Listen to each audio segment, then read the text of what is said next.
Good afternoon, and thank you for joining today's webinar from Spec Innovations, an overview of model-based systems engineering. My name is Elizabeth Steiner, and I will be the moderator for today's webinar. First, I would like to go over some quick housekeeping. During the presentation, feel free to send us questions at any point, and we will answer you during the designated question breaks. You can also interact with us on LinkedIn through the Innoslate user group or through Twitter using the handle @Innoslate. This session is being recorded and will be made available to you at help.innoslate.com. Now I would like to introduce you to our presenter, Robert Sperlazza. He'll be sharing with you how to use Innoslate for advanced modeling, simulation, and end-to-end traceability. Robert is a computer science graduate from Virginia Tech. Go Hokies! He's a senior software engineer at Spec Innovations. Robert has been with us since 2010. He's an expert with Innoslate's discrete event simulator and Monte Carlo simulator. We're very excited to have him show you these features today. So let's go ahead and get started. Thank you, Elizabeth, and welcome to the presentation on model-based system engineering. The agenda for today is what is model-based system engineering, why do we need model-based system engineering, what are the characteristics of MBSE, what is a tool's role in MBSE, how does Innoslate aid in MBSE, then the live demonstration followed by a Q&A. So first thing is what is an MBSE? According to Incozy, model-based system engineering is the formalized applications of modeling to support system requirements, designs, analysis, verification, and validation, beginning in the conceptual design phase, continuing through development and later lifecycle phases.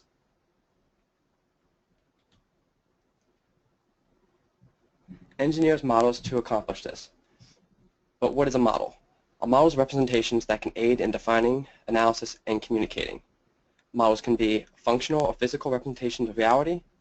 Functional modeling provides a means to understand key steps in a process, and models can also be physical modeling that provides a means representation, the implementation of certain capabilities. But why do we need model-based system engineering? Well, the old way of doing model-based system engineering is you had documents that you drew diagrams, and then when you had updates to those documents, then you redid the diagrams. However, eventually this caused some confusion of how things happen, stuff got lost in the process, and eventually you'd have to be sending the stuff down to deconstruction. However, according to this, sometimes things just don't happen the exact same way the engineer plans it out. So in order for them to fix it, they have to identify where the problem is, and go back and re-implement it. And every time they do this, it costs more and more money, and it's very expensive. Our way of doing model-based system engineering is slightly different. First, we start with documents again, and we go to draw our documents, or diagrams. From the diagrams, then we trace back to the documents. This allows when we have updates that we then do the mapping back to the diagrams so that we have a straightforward approach of where everything came from. Eventually, from the mappings, we send the stuff down to construction, and if we did our jobs right, the products come out exactly how the engineer designs it. Some characteristics of model-based system engineer. Before system engineering was done by just mounds and mounds of paper, but nowadays we have databases that we can build diagrams instead of endless amount of paper. Formalizing your process. No major changes to how you design a system process. Improves efficiency by allowing repeat use of models. Reduces SE's text complexity. You no longer have to search for who drew what or who assigned what to who. Executable behavioral logic shows a collection of functions as they happen in series and parallel. Ability to simulate functions into a process, which allows for them to be checked for logical errors and perform basic analysis. Views are built from data. Data is reused, not redrawn. Changes to the model changes the view. Views can change the same piece of data in a different way, The IDEF to the n squared will both change when you make one change from one to the other. Also the same with the class and the asset diagrams. A tool's role in model-based system engineering is to capture source documents, provide views of the data, support linkages between the model and the elements, allow multiple users interactions, and output data as reports. How does Innoslate aid in model-based system engineering? Well, we have a document capturing, which is import analyzer, which allows you to quickly import your document into Innoslate, trace the requirements to the coordinate actions, and then from those actions you can then simulate to prove that you have no logical flaws.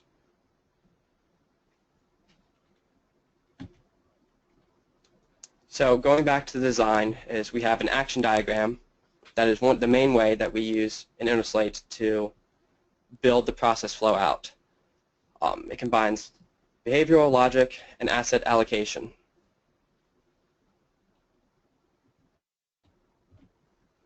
So in the action diagram you have essentially 8 to 9 constructs. You have actions, parallels, ORs, sinks, loops, inputs, resources, and branch assets. An action is the basic building block of the action diagram. A parallel allows you to have 2 or more of the same actions run at the same time. An OR is a type of action where, depending on the outcome of the action, one of the paths will be taken.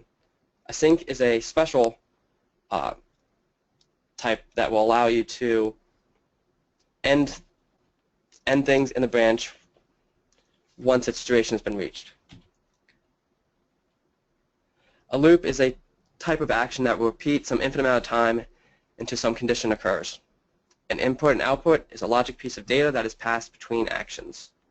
A branch asset is the asset who performs the action on the line. And a resource is a physical representation of material that can be consumed, produced, or seized.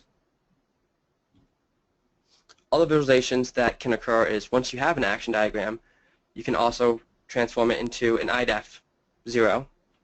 An IDEF 0 has functions, mechanisms, outputs, controls, inputs. However, the IDEF has no behavioral logic. Some others are an asset diagram. To show decomposition, we have the hierarchy chart. To show massive decomposition, we recommend the tree diagram, which allows you to expand and collapse huge amount of decomposition. For element relationships, we have the spider diagram. We also have a new CAD model that can import your CAD models and display them in Innoslate. And we also have the new intelligence view, which will allow you to check your model and give suggestions on how to improve your project. So now let's flip over to the live demonstration. So here we have a brand new project in Innoslate. And from here we're going to go to Import Analyzer, click on Microsoft Excel, we want requirements, so we want to hit Next, click the drop down, and we're going to import SAE Level 5 Automation Requirements. Hit Open. Once it's done importing, we can hit Next. We can see a list of all of the requirements that have been imported. I'll give you a preview before we hit Save. Then they will all be listed in the requirements view. So once in the requirements view, the first thing that we should probably do is baseline the requirements. So to do that, you click Baseline. And for that, we're going to call it the original document, and then we're going to hit Create. Notice how the color changes from orange to blue to show that the items have been baselined. However, if you see on 2, monitoring of driving environment, it doesn't have a description. So let's go add that description now. So I'm going to click on that. I'm going to paste in the description. I'm going to hit the checkbox to complete. Notice how 2 now changes from blue back to orange to say that a change has been made. So from here, we're going to run the quality checker to see how our requirements are holding up. So 75, 75, 75, 63 for the one we just entered. So let's click and see why we didn't get a 75 on that one. So we click on that one, go to More Attributes, and it says that it must end with a period. So I forgot to add a period, so I'm going to quickly add a period. Hit the green button, click on it, and then we'll run the quality check again, and now I'm 75. So from here, this view, you would map out all your requirements, build them out, and once you're done, you'd want to trace those requirements to the models. So to begin drawing a model, you would want to go to Diagrams. From Diagrams, click on New Diagram.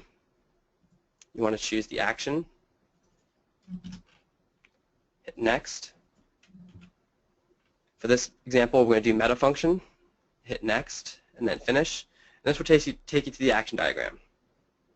Now the model I'm going to be doing is the same model that can be found on the Innoslate, help.innoslate.com, how-to guide, model-based system engineering. So if you want to follow along, or if you want to eventually come back and finish the model yourself at a later time, you can do so. So at the beginning of this model, we're going to start with a parallel. We're going to add a branch, so we have 3 branches. We're going to add 3 different assets. The first one's going to be called a user for that one.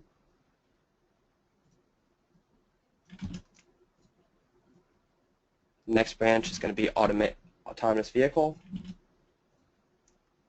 And the third branch is going to be the environment.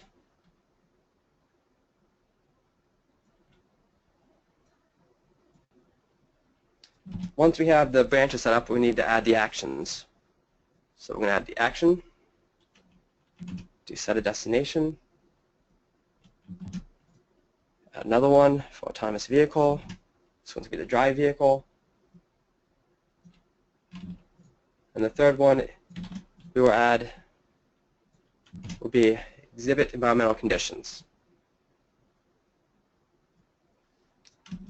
Now from here, according to the guide, we have to add IOs from set destination to drive vehicle. So to do that, you can click the green dot, and drag the green dot to the trigger, and then release, which will produce the IO.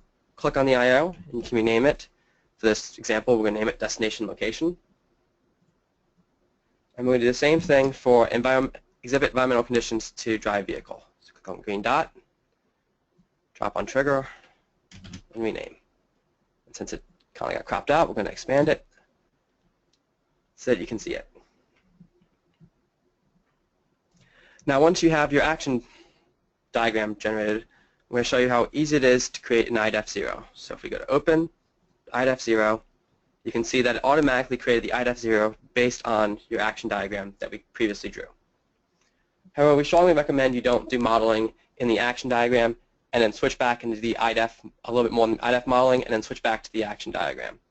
This is because the IDEF diagram does not really simulate well because it's very hard to figure out the logic flow. So we're going to switch back to the action diagram. And from here, you'd build out your model and do decomposition. And but for this tutorial, we're going to jump ahead to a more completed model. So once you have your model all fleshed out, you want to simulate it to see if you have any logic flaws. So to simulate, you want to click the Simulate button, click the Discrete Event. Once Discrete Event, you can see the 3D trace your model with all decomposition. Hit play. And as you can see, it will start simulating the model. So what we can do is speed up, and this will speed up the model until it's finished. Once it's finished, you have access to the reports. You can have an action report, asset utilization report, resource report, a detailed resource report. Also, if we hover around the drive vehicle, when we click on it, we get information based on the drive vehicle. Also, if you notice that it has a 1-hour duration, even though when we look at the simulation, it says that it's 2.31 days.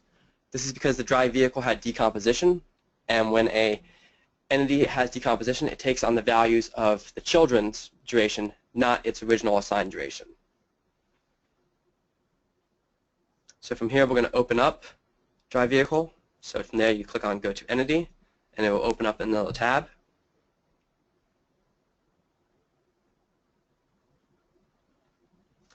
At this point, do you have any questions on functional modeling and simulation? Thanks, Bobby. We have a few questions already. If you have not done so, please use the question panel on your left to ask us any questions at any point. Our first question, hold on one second.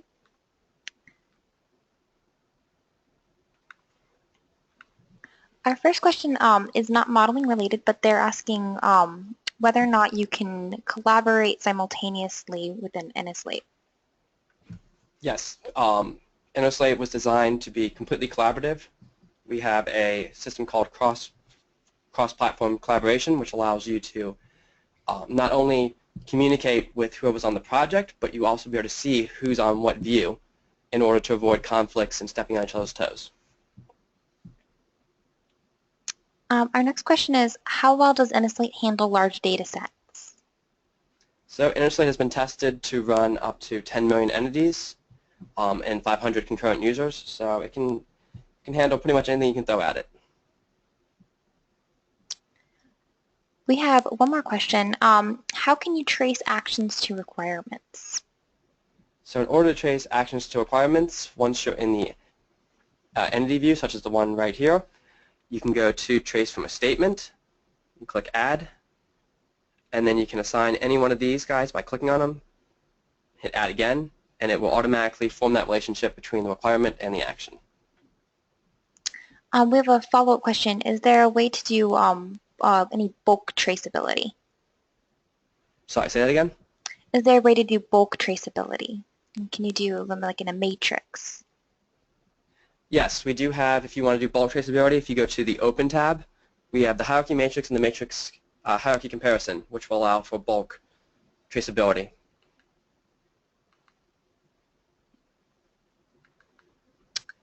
We have another question. I don't understand how the requirements are scored. Clear, consistent, and so forth, which appears to be derived from IEEE 830-98. The ones shown for the self-driving car seem far too high level to even begin to score IEEE 8030. You could pretty much drive a truck through them. What is actually being scored here and how? So the scoring is based on 8 different factors. 6 of them are scored automatically, which is why we got 75%. And it's using natural processing language to review the sentence structure and try to give its best guess on what it fears that your requirement is going to be at. Now, some of the ones, like you were talking about, the truck driving through a truck isn't going to be able to be scored on the natural processing languages. But we try to give our best first-round pass with the automated tool and allow the engineer to come back through and more fine-tune it. Our next question is, how can I decompose the functions? For example, exhibit environmental conditions and their I/O and trace them back to the top-level functions. So once you have the action diagram created, if you click on the action, you can go to the Open tab, and then there will be a Open Decomposition, which will automatically open another action diagram. That's the decomposition of that one. And then from there, you can build up that model, and the model will, if you have inputs and triggers that output, they will also show back up on the parent when you reopen the parent's view. Our next question is, at the end of the session, can you demo the user/role feature for collaboration? How do you mean by that? You mean so by the chat or by? I think they would like to see 2 people on here and show what that would look like. Oh yeah, we can demonstrate the cross collaboration if that's what they're asking for. We can do that at the very end. We might go over a few minutes for that. Our next question is, what options exist for creating requirements if a requirements document is not used? So we also have an Excel-like format called Table View, and from there you can generate requirements even though they're not going to be in a requirement document. However, we do really stress that you use the requirement document because it keeps everything together into one different format instead of having multiple different things throughout the database. What if you didn't have a requirement spec? What would you have to do to create one? Do you define the functional architecture first, then define the requirements architecture? Do they occur concurrently? So for this one, it depends on your type of way of doing system engineering. If you have the requirements beforehand, we recommend you bringing them in and then mapping them to the diagrams when you build them out. However, if you have the diagrams ahead of time, you can build the diagrams and then map it back to the requirements. So it just depends on which way you have it. Our next question is, can you requirement from a diagram or table? Maybe can you build a requirement from a diagram or table? So they're asking from if you have an action diagram, can you build requirements from it automatically? Can you build a requirements doc from a diagram or table, such as like you're starting with the requirements, you can start with the requirements diagram, and that would create a requirements document from that. So the requirements diagram allows the foundation, but I think you'd have to then add the artifact component to fully make it a requirement document.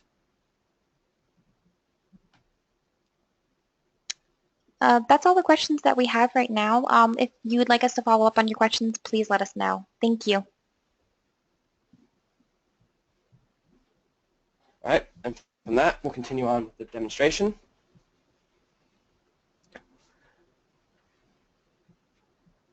So from the drive vehicle, once you have the drive vehicle, we're going to show the hierarchy chart. So from there, you go to Open, go to Hierarchy Chart.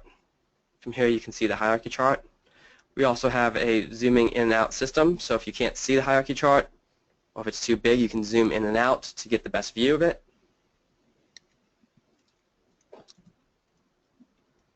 We'll go back to the action diagram.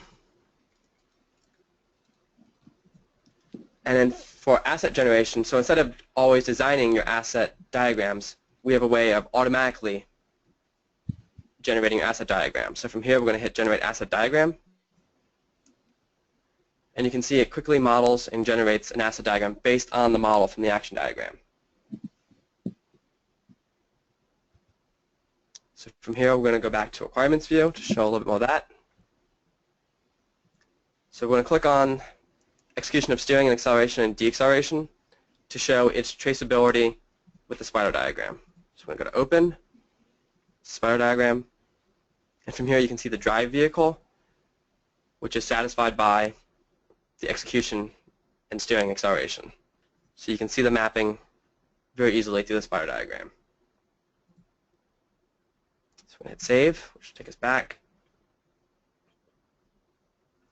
From here, once we had these changes, we might want to do another baseline. So we're going to call this baseline update and create. Notice how the colors change again.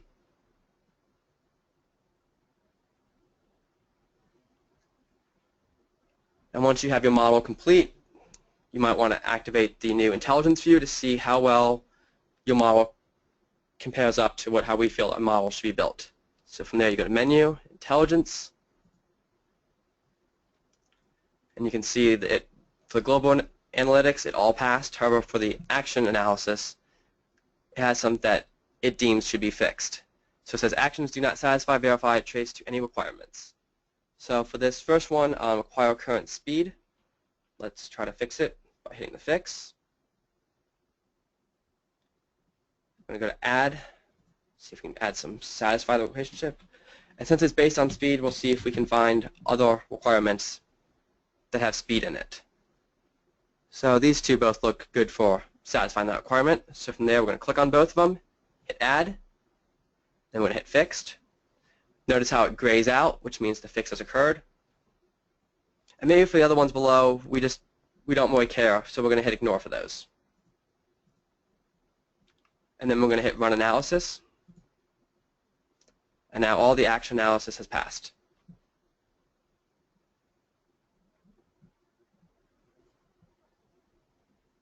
So from here, we're going to go back to dashboard. And we're going to run the maturity checker.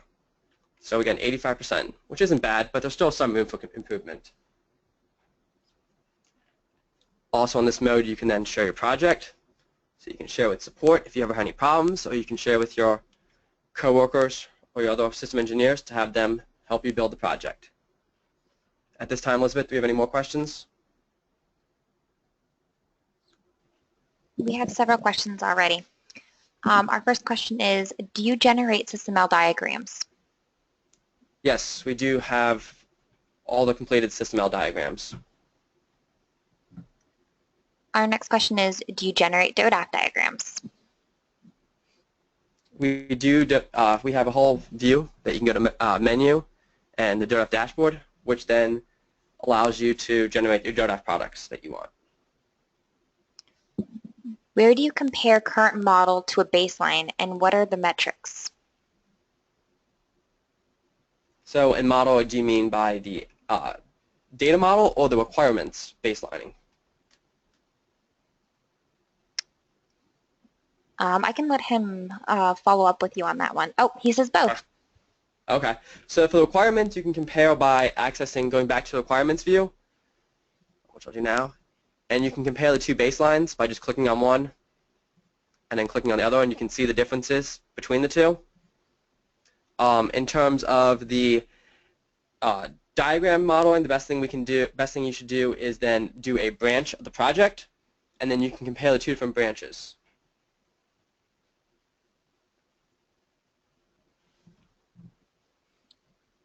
Our next question is, do you generate sequence diagrams? Yes, along with the IDEF and the action, you also automatically get a sequence diagram from generating one of those two diagrams. Or if you like, you can start with a sequence and then generate an action or IDEF. That's all the questions that we have right now. Thank you. All right. This time, do you guys want to see the cross-collaboration, I guess? Is one of them still had a question about? Do you want to show that now, or do you want to wait to the very end? We can do either. Go ahead. Let's wait to the very end so we can show that then.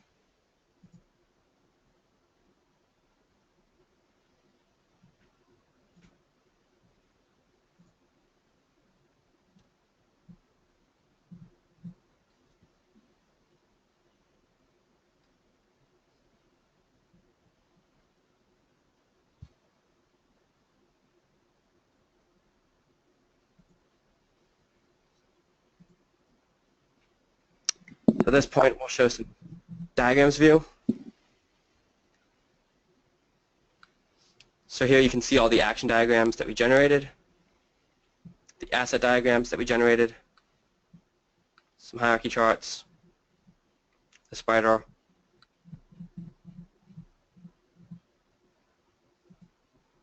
and if you want to filter, you can filter straight to LML, SysML, or general.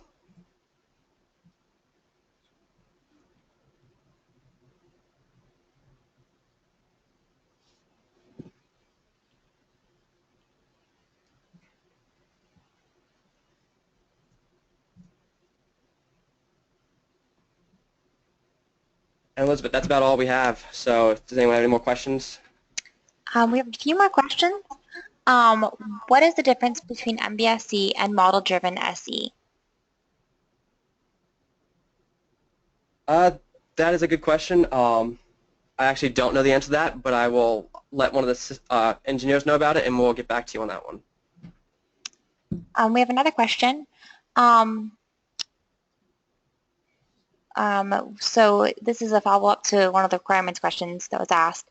Assume that I'm trying to network communication model using the OSI model, and with the OSI model, there are 7 layers. I would typically create a communication flow through certain elements.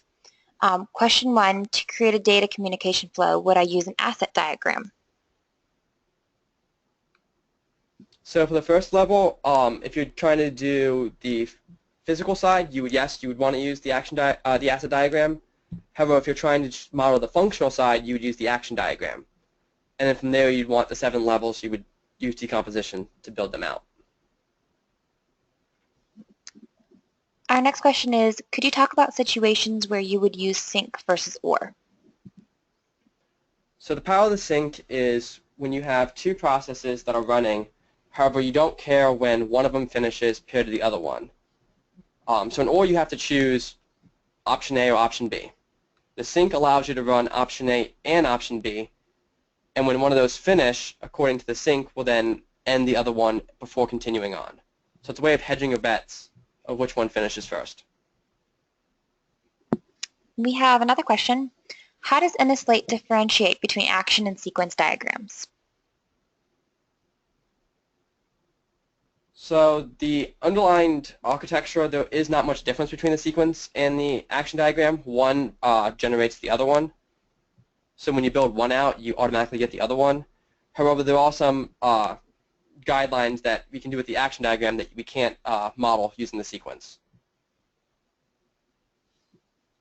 We have another question that's a follow-up question. So question 2, after I create that communication flow, behavioral diagram using asset diagram, would requirements automatically be generated, or do I still need to go back and create requirements?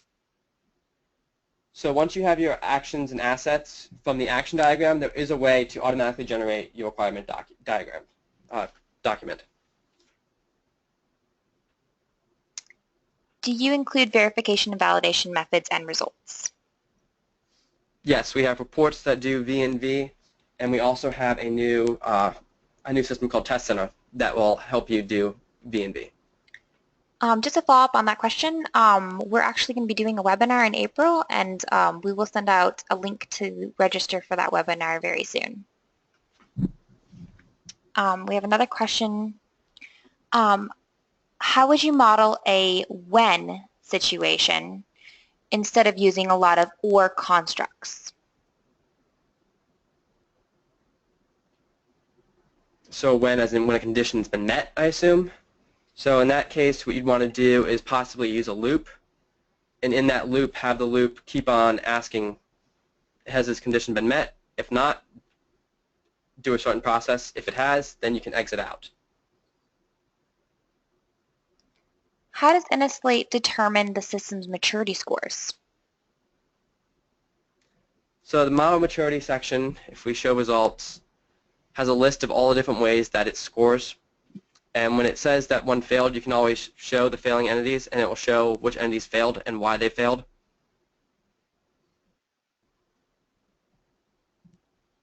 How do you include other types of requirements that functional requirements, for example, performance constraint, and non-functional, e.g. ility requirements? Actually, I do not know the answer to that, but I can get an engineer to get you back on that one. We have another question. It's a follow-up question. How can I create the requirements document when I have the asset and action diagram built?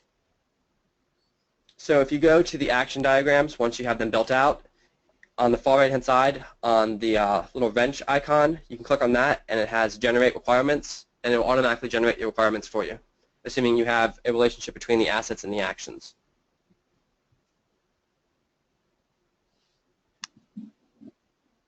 That's all the questions that we have right now. We can go ahead and we can show the collaboration features if you want to share me on your project, Bobby. And please, in the meantime, if you think of any more questions, please continue to ask us and we can answer them after we show the collaboration.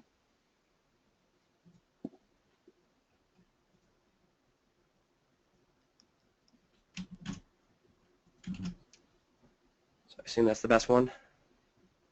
I'm sorry, I have the questions in there. Yes, that's the best one.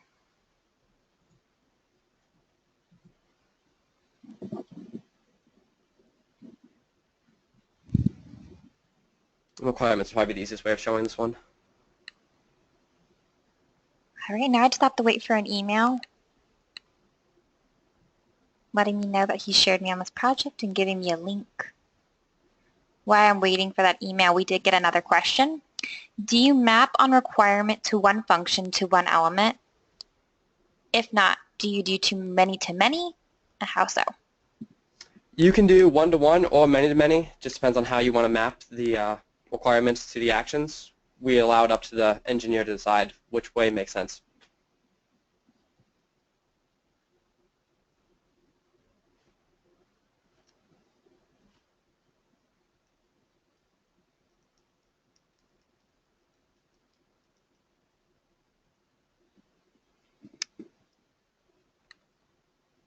Hey, Bubba, can I see the email address you used again? I still don't have the email, and usually it's a lot faster than that. Yeah, hang on. It could be my internet, though.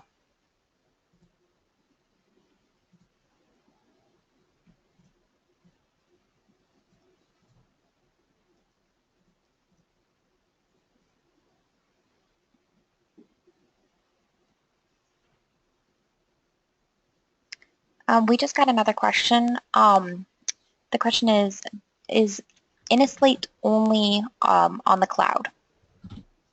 So we have two versions of Innoslate. We do have the one that's on the cloud at App Engine, and we also do have an enterprise version that can be behind your own firewall.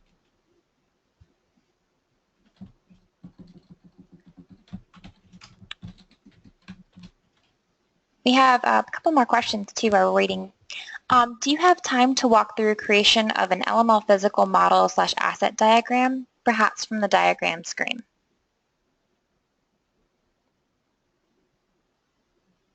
An LML physical model.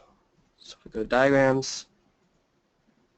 So are they talking about like an action diagram, or what kind of models are they talking about for the LML? Tracy, do you mind letting us know which kind you'd like to see? An asset diagram.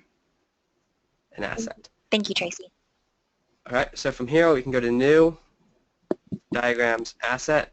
Next, we can give it a name, such as Test.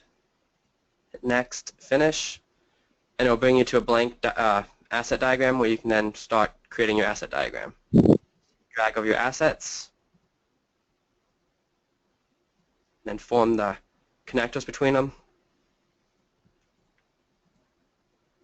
And when you're done, you can save.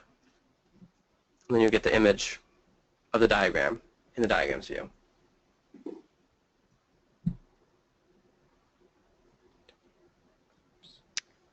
We have a couple more questions. I'm not sure if this was answered. Do you include verification validation methods and results? So yes, we have several reports that do V&V, and we also have Test Center that touches upon V&V. If I have my own templates that I need requirements to use to add the diagrams the requirements into, how would I add the document templates to Innoslate and then use those to insert the diagrams? So you have pre-existing Innoslate projects, or? He has his own templates. His own templates from existing Let me repeat another tool, or? For the SDLC, so he has his own templates and he needs the requirements to use to add the diagrams the requirements into. How would I add the document templates to Innoslate and then use those to insert the diagrams? So I don't have a good answer for that one, but again, I can get an engineer to look in on that one. Can you demo the Monte Carlo simulator? Yes, I can definitely do that. So if you click on meta function, Monte Carlo.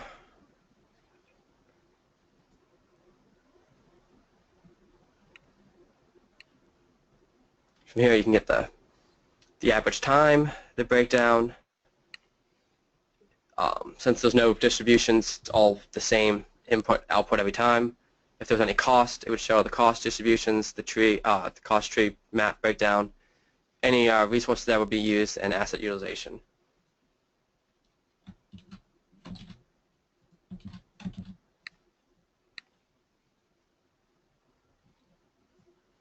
Do you include the humans, such as operators, maintainers, as internal elements of the system or external elements?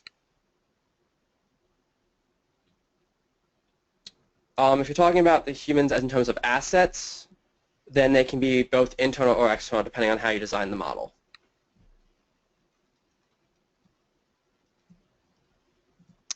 We have another question. What kind of distributions can you add to the Monte Carlo simulator? So I believe we have 9 different distributions.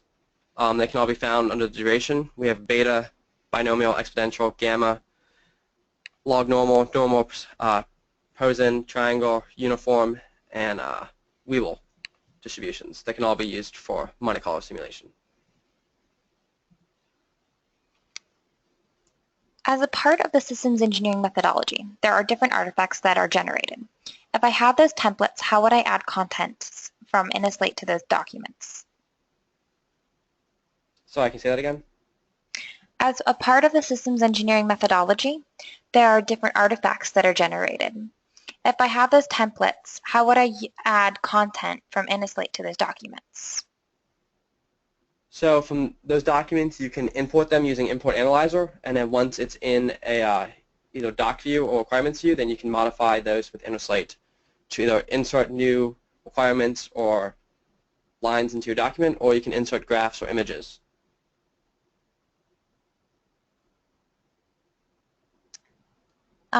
Thank you, Bobby. We have a few more questions coming in, but I just want to let you know I still hadn't got your email yet. I think you might have put the wrong email address in. Could you, I actually shared with you one of my projects, so if you want to check your email and get that up, I can let you know. But we do have a couple more questions. So if you decompose an asset entity into components, can you view to a specific level of assets on a diagram and then drill down from the diagram to see lower levels of detail? Yes, every asset can be decomposition to a further level. So from there, you just hit the Open and then Decomposition tab, and then from there, you can just repeat the process to keep on drilling down to the lowest possible elements. Oh, Bobby, did you forget that you're on a local host you can't share with me? So yeah, I have the cross-collaboration up now. Oh, perfect. So as you can see on my screen, another user has also clicked on execution and steering for acceleration and deceleration. And from that, you'll see a grid around with the letter of their first name. So in this one, I used Elizabeth's account, so it would show up as an E. Also, on the top right, you can see how many people are viewing the same thing that you're viewing. So in this case, we're both viewing the same project. However, I'm also going to now go into, let's get out of the baseline. I'm going to open this entity view up. And it also says that one editor, because even though I'm in a different view, and the other view is in requirements view, we're still touching the same entity. And the same thing applies if I open, let's say, the spiral diagram. It says someone else's, but we're going to say edit anyways because we trust that we know what we're doing.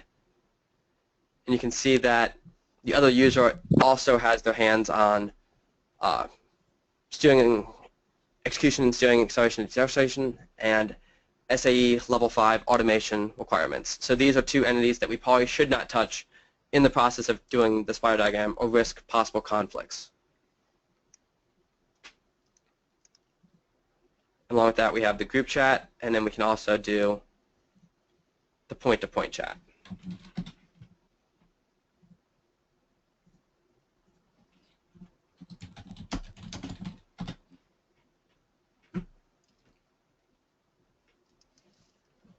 And that's the general gist of our collaboration.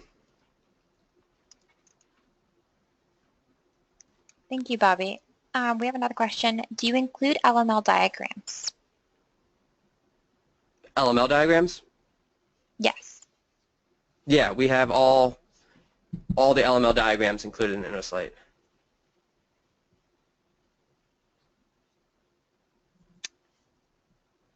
Well, that's all the questions that we have right now. If you have any more questions, please let us know. We'll answer you after the webinar. If we didn't get to a couple of your questions, we'll make sure to get to them after the webinar as well. So we'd like to thank you again for joining us for today's webinar. Make sure to register for requirements management and analysis on March 29th and getting started with Innoslate on April 1st. Hope you can join us for more webinars. This webinar has been recorded and will be made available to you at Innoslate Help Center. You can view more webinar recordings and guides at help.innoslate.com. This concludes today's presentation. Thank you again for your attendance, and please enjoy the rest of your day.